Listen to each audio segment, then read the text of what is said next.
Good morning, everyone.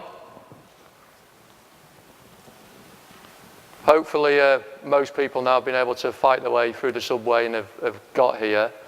We've waited 2 or 3 minutes just to make sure we can get as many people as we can, but if it's okay, we'll make a start.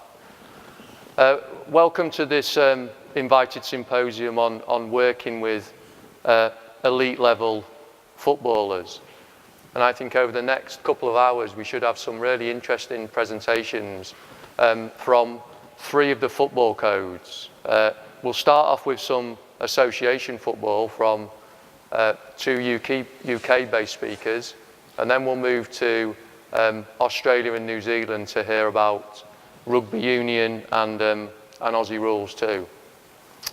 So I've been given the pleasure to be the lead-off act, and I will give some specific examples today of working with footballers in the Premier League, but when I was tweaking my presentation last night, I thought it would be useful for me maybe to give a little bit of background and talk about some of the principles of applied work, so the guys later on can focus very much on giving you specific information about what they do. Can we put lights down? So, over the next 20 minutes or so, I'll try and talk about a number of things, all linked into working with elite Premier League players. I'll talk about the background, really, why I think it's important that science is applied to practice, and then move on to give you some specific information about how you might develop a sports science structure, and also some specific examples of things we do with a very specific club in the Premier League in the UK. I'll talk a little bit about some of the practical use of information. I think the session yesterday that was chaired by Jens Banksbo raised some quite interesting queries about how you do some things in the real world. And so I think it's important to talk about information and the use of information in that context.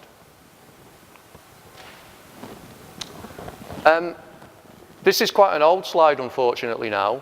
This was the last time the club that I'm affiliated to won a major tournament. Some of you may remember the game. I think it was a pretty incredible game where Liverpool were losing to AC Milan 3-0 at half-time and came back to win the game on penalties. I've put it up here really because we need to make it clear from the start that when we're dealing with working in the applied environments, it's predominantly about success and trying to win things. Everything at this level with the performance team is about increasing their likelihood of success on the field.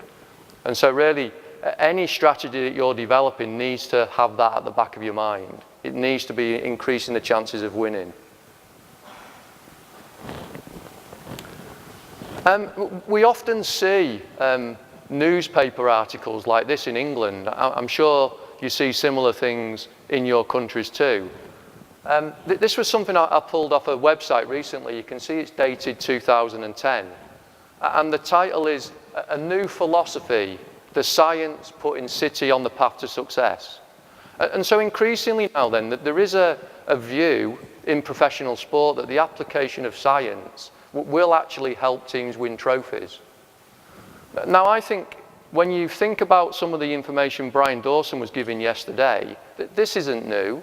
You know, Tom Riley was working with elite teams back in the late 70s, early 80s, trying to answer some of the questions we're still trying to answer today in order to improve performance on the field. So I debate whether the application of science is new. People have always looked for an edge, and increasingly now that edge is seen as trying to use information in the right way. Okay then, so if we're going to apply science, how do we think it can help? And for me, it has to be about trying to make players better. So I think the coaching process, which is a way in which we try and work on either team or individual characteristics to improve them when we spot weaknesses, is fundamental.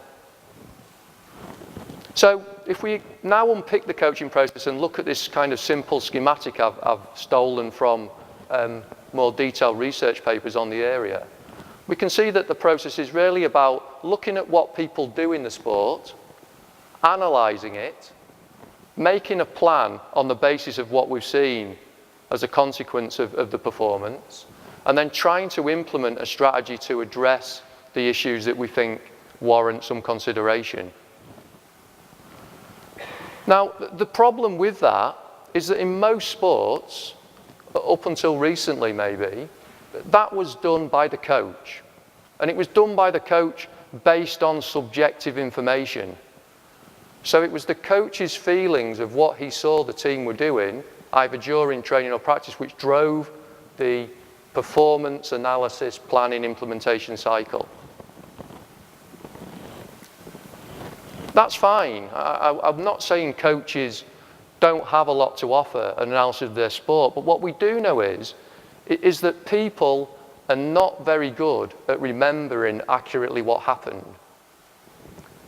This statistic that coaches are less than 45% correct in their post-game assessment comes from quite an old study that was asking coaches just over a 45-minute period, so not the whole game, just a 45-minute period, of them to remember key incidents around critical match events. And people just aren't good at remembering what happened because of the emotion and the stress of the situation. So it's perfectly possible then that if you're trying to implement that cycle and you're doing it purely on the subjective feelings of coaches and sports scientists and players, you're actually addressing the wrong things potentially. And so for me then, where science has a big role to play is that what it can do in some ways, it can help objectify that procedure. It can help provide information that's more robust, that's not subject to someone's personal philosophy, that may drive the performance plan. Okay. So if we take it then that science can be useful in providing that type of information, and a club decides to employ someone to come and work with them, what considerations should you have when you're actually trying to develop your performance strategy? You may not be able to see these slides very well, and that doesn't matter too much, because what it hopefully does show you is the complex network of things that you can get involved in as a sports scientist in a Premier League club. Something that we've done at the club that I work for, Liverpool, is to actually try and unpick the things that we do day to day that impact upon the recovery of the players, their training, and their match play. So you can see on these slides that we've got some main components, and then those main components can be split into a whole variety of smaller subcomponents of activity. So from my point of view, if I'm trying to impact on performance, I can, in theory, target any one or all of these little boxes here to try and make sure that what I'm doing with the players has the best evidence behind it. So for me, when I look at the scale of that task, I could probably be kept busy for the next 10 years. My view would be, though, is that what you should do is you should select the things that will have the biggest impact for the minimum of effort, because everything that you do in these environments is going to take you time to implement. And so pick the easy things and deliver them well. But it's a really delicate balancing act when you're a scientist in the applied world. And I think that this seesaw slide here sums up the complexity of the issues. You know, clearly we want to try and influence practice. And so we need to have procedures and methodologies that have high scientific validity, that we can use to actually inform that objective decision-making process, as I've just talked about. The problem with that is a lot of the good methodologies that we have are not very practical to implement in the applied world. And so constantly as a scientist, you're balancing the quality of the information with the practical ability to deliver something in that performance environment. And I think it's part of your own individual philosophy about how you do this juggling act. All of us will do something slightly different. So when you've decided on the area you're going to focus on, what you've then got to decide is how you're going to do this balance. Are you going to try and do something very scientific, or are you going to do something that's highly practical, or are you going to try and get a combination of the two? But there are other pressures, you know, and this slide here, I think, shows the reality of working in the football in the Premier League. This is Liverpool's match schedule, and this year Liverpool have not been successful by their own standards. So I think if we were to use Man United's schedule, we'd see something that was even more complicated. This slide shows us three things. It shows us the matches in red. It shows us the day before the game, where you'll be predominantly preparing players to play. And it shows you, in green, the day after the match, when players will be recovering. Okay? Realistically, you're not going to be able to do anything with these players in this timescale, because the game is the ultimate focus. I think when you do that across a season, just look how few days that leaves you to test, to train, to develop other support networks you might want to do with teams. It's an incredibly small amount of time. Now, those of you who are switched on will also know that actually in here, where they look like there's some nice big gaps, there's international breaks. And so for a club like Liverpool, you lose 3/4 of your players. So even though you may look like you have opportunities there, you've got no one in the club to work with. So decide on your area, do the juggling between practice and science, and then think about the framework within which you can work in the club. But, you know, for me, the people who are successful understand this. Most of the undergraduates we have at John Moores who work on the Science in Football programme understand what type of tests they may want to monitor. They understand basic principles of training. But to me, that's only the tip of the iceberg. Anybody should be able to do that stuff. But being successful in an environment is all about the things under the water. It's like the real issues that if you're not aware of them, will sink you. Let's look at culture a little bit. And I've nicked this idea from David Martin from the Australian Institute of Sport, which I thought was fantastic. You know, if you're going to go and work in the applied world, you need to understand it's a jungle out there and there's some very, very, very dangerous people around. You know, think of the coach. You know, you could see the coach as a battle-scarred lion. You know, this guy's been around a long time. He's heard 3 million young sports scientists coming and telling him everything that he can do to improve his players.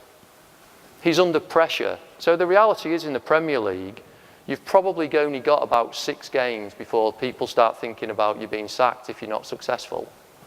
And those things will drive his behaviour. If he's got 6 games to save his job, he's going to do things that he trusts and believes in. He's not going to necessarily listen to some young person who's got some great ideas about science.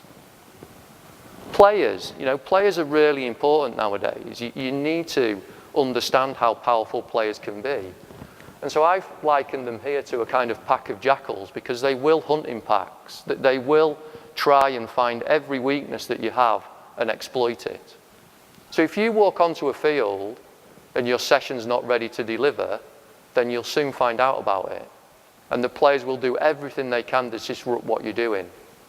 So you better be aware of these animals. You know, here's a recent press case from the UK, you know, where one of the high-profile players in the UK decided it was a good idea to take an air rifle into the training ground and shoot one of the interns.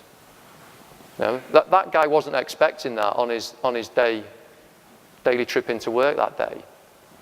So if you're going to be successful in the applied world, it is a jungle, and you need to be aware that there's some dangerous beasts out there that you're going to be able to know how to handle. Otherwise, you're not going to survive very long. And for me, it is about survival. I can see some people nodding in the audience now, so they must recognize some of those things.